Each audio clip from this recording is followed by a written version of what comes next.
Hello dancers and welcome. We have finally made it to our grand finale of the Waltz of the Flowers. Hopefully you've enjoyed learning this dance. I can't wait to do it with you this one last time. So here's what we're going to do. We're going to do it with some verbal instruction, and then at the very end we'll do it without any instruction so that you can really just enjoy the dance. And if this is your first time, go to the Waltz of the Flowers playlist so you can learn the choreography and catch up. And also, if you'd like, please feel free to send me a clip of you doing this dance. You can always post it privately on YouTube and then send the link to Tiekka at everydayballet.com. I would love to see your beautiful, beautiful ballet practice. I am so delighted you're here. Let's ballet.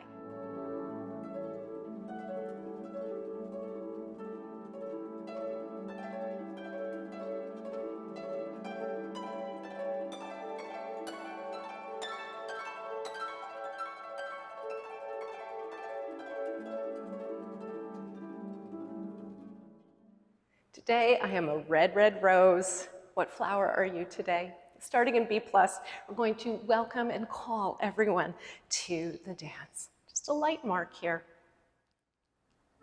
Stepping to the side. Remember, smooth knees and bend and call. And stepping forward, saying you, here. Dance, open, little bourrées, and calling, beckoning to the dance. Now turning, changing the feet as you turn, stepping with the back foot, reaching, and now the back foot comes across, bourrée, bourrée, bourrée, and sweeping down and up, stepping back, smoothing your skirt. And now right here, coming up and unfurling in the sunshine. And coming down, stepping forward and open, balances 4 times. Down, up, down, up, down, up. A terre, point, corner, lunge, and generous opening other side. Down, up, down, up. That's it. To the side, and to the corner, and a lunge, sauté arabesque. Side, chassé, side, through. Back side, front, sous-sus, back foot. Sauté, chassé, sauté, through. Back side, front, cross, other side. And sauté, through. Back side, front, sous-sus, and sauté, through. Back side, front, coming across, adding arms, just letting them float from side to side. Back to that section. Now relevés, if you like. Relevé. Passe, lunge, open, other side, down, up, down, up. That's it. To the side, releve, and passe. Lunge, 2 arms, sauté, and sauté through. Back, side, front, sous-sus, back foot. Sauté and sauté. Back, side, front, relevé, passe to change. That's it. And through, back, side, front, sous-sus, back foot. Good. And relevé, passe, new section. Step, point, smooth your skirt. Bourrée, and cross the wrist. Push, and a circle. Changing the feet there. Step with the back foot again. Point, smooth the skirt. Bourrée, and point and cross. Up, and up, and arms down and up, forward. Balance, balance, back and back to the side. Releve, releve. Su-su, change su-su. Other side. Forward, forward. Back and back. And releve, passe. Su-su, su-su. And step with the back foot, other side now. Smooth the skirt. And point and cross. Push and a push. Arms down and up. And bring everyone with you. Good. Open. New arms. Up. Sweep down. Up. Sweep down. Releve, arabesque. Are you breathing? And a lunge. And open. And again, sweep, sweep. Down, up, up. And sweep. Releve, arabesque. Passe. Lunge. Open. Now with pas de chat. And saute through. Pas de chat, su-su. Back foot. Saute. Saute through. Pas de chat, su-su. Back foot. Saute. Last time. Through. Pas de chat, su-su. And coming around. Standing. Big arms. Big arms. To the corner. Corner. Back corner. And sweep. And releve. And a passe. Other side. Releve. And a passe. Up. Change. Change. Break. Good. Corner. Corner. Back. Back. Releve. Arabesque. Passe. Lunge. And open. Other side. Releve. Passe. Lunge. Open. Last time forward. Forward. Back. Back. Saute. Bring everybody around. Open. Open. Side to side. Front. Down. Up. And finish. Oh my goodness, that is quite a bit of cardio there. So hopefully you were able to get through that. You can always rewind and do it over. Now we are going to do the entire thing, and I'm going to be entirely silent, and I'm going to enjoy the dance along with you. So take a couple of deep breaths, and let's do the entire Waltz of the Flowers.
Thank you so much for joining me. I really hope you enjoyed that. Practice, practice, and send me a clip of you doing the Waltz of the Flowers. I would love to see it. And also, just so you know, I added super thanks to my channel. If you feel so moved, I would sure appreciate it. As always, such a delight to dance with you. Thank you so much. And until next time, happy dancing.